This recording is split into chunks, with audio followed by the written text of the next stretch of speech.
Injil Matius, pasal 5. Khotbah di bukit. Ayat 1 sampai dengan ayat ke-12. Ucapan bahagia. Ketika Yesus melihat orang banyak itu, naiklah ia ke atas bukit, dan setelah ia duduk, datanglah murid-muridnya kepadanya. Maka Yesus pun mulai berbicara dan mengajar mereka. Katanya, "Berbahagialah orang yang miskin di hadapan Tuhan, karena merekalah yang empunya kerajaan sorga. Berbahagialah orang yang berduka cita, karena mereka akan dihibur. Berbahagialah orang yang lemah lembut, karena mereka akan memiliki bumi. Berbahagialah orang yang lapar dan haus akan kebenaran, karena mereka akan dipuaskan.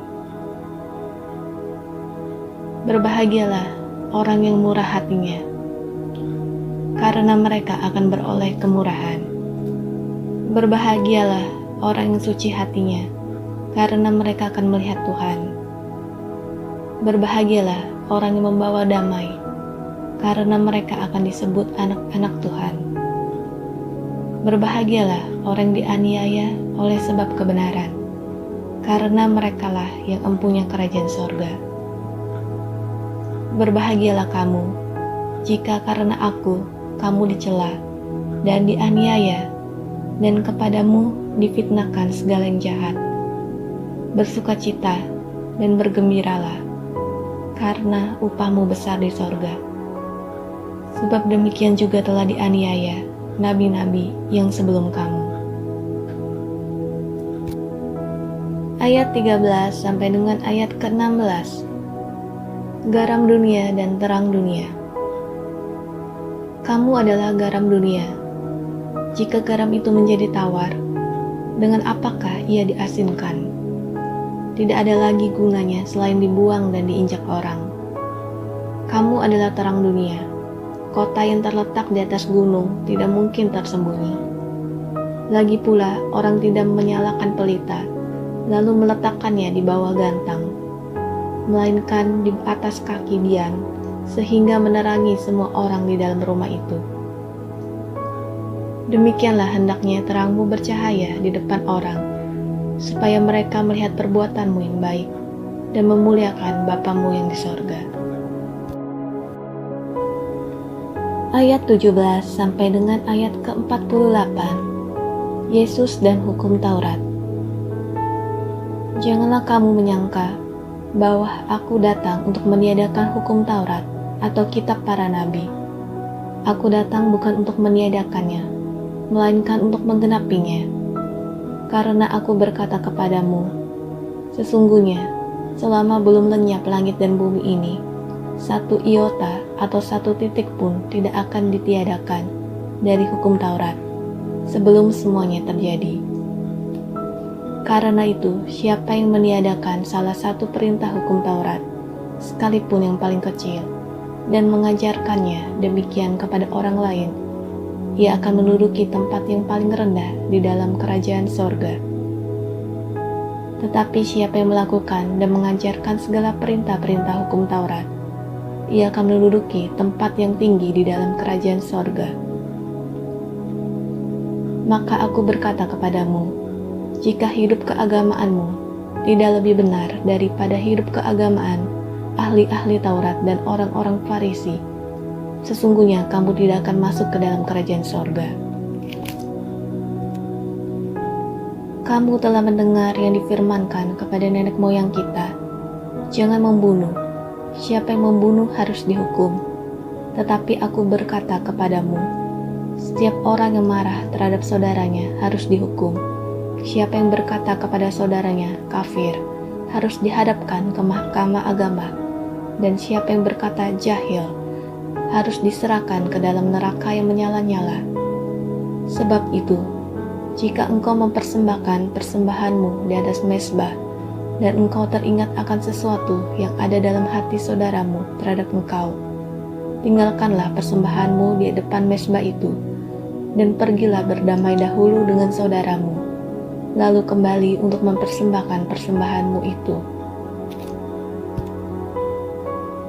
Segeralah berdamai dengan lawanmu selama engkau bersama-sama dengan dia di tengah jalan, supaya lawanmu itu jangan menyerahkan engkau kepada hakim, dan hakim itu menyerahkan engkau kepada pembantunya, dan engkau dilemparkan ke dalam penjara.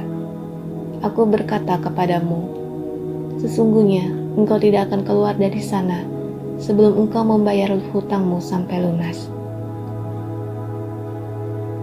Kamu telah mendengar firman, jangan berzina. Tetapi aku berkata kepadamu, setiap orang yang memandang perempuan serta menginginkannya sudah berzina dengan dia di dalam hatinya.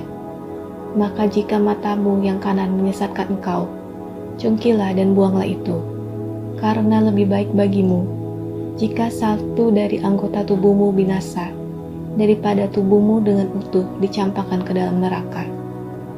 Dan jika tanganmu yang kanan menyesatkan engkau, penggalah dan buanglah itu, karena lebih baik bagimu jika satu dari anggota tubuhmu binasa daripada tubuhmu dengan utuh masuk neraka.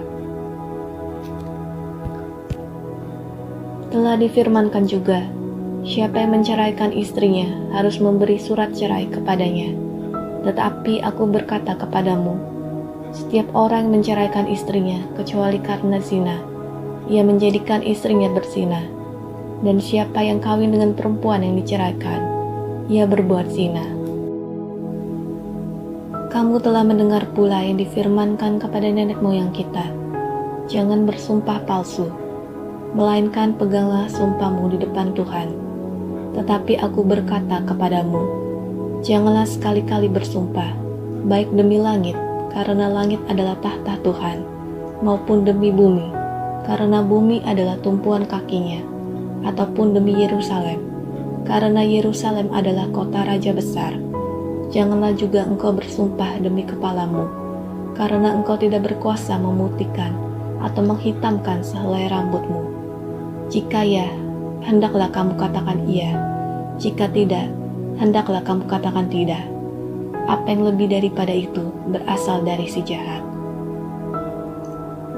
Kamu telah mendengar firman, mata ganti mata, dan gigi ganti gigi. Tetapi aku berkata kepadamu, janganlah kamu melawan orang yang berbuat jahat kepadamu, melainkan siapapun yang menampar pipi kananmu, berilah juga kepadanya pipi kirimu. Dan kepada orang yang hendak mengadukan engkau karena mengingini bajumu, serahkanlah juga jubahmu. Dan siapapun yang memaksa engkau berjalan sejauh 1 mil, berjalanlah bersama dia sejauh 2 mil. Berilah kepada orang yang meminta kepadamu, dan janganlah menolak orang yang mau meminjam daripadamu. Kamu telah mendengar firman, kasihilah sesamamu manusia, dan bencilah musuhmu. Tetapi aku berkata kepadamu, kasihilah musuhmu, dan berdoalah bagi mereka yang menganiaya kamu.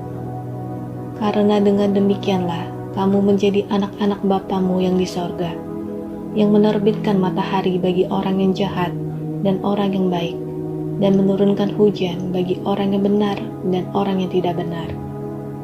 Apabila kamu mengasihi orang yang mengasihi kamu, apakah upahmu? Bukankah pemungut cukai juga berbuat demikian? Dan apabila kamu hanya memberi salam kepada saudara-saudaramu saja, apakah lebihnya daripada perbuatan orang lain? Bukankah orang yang tidak mengenal Tuhan pun berbuat demikian?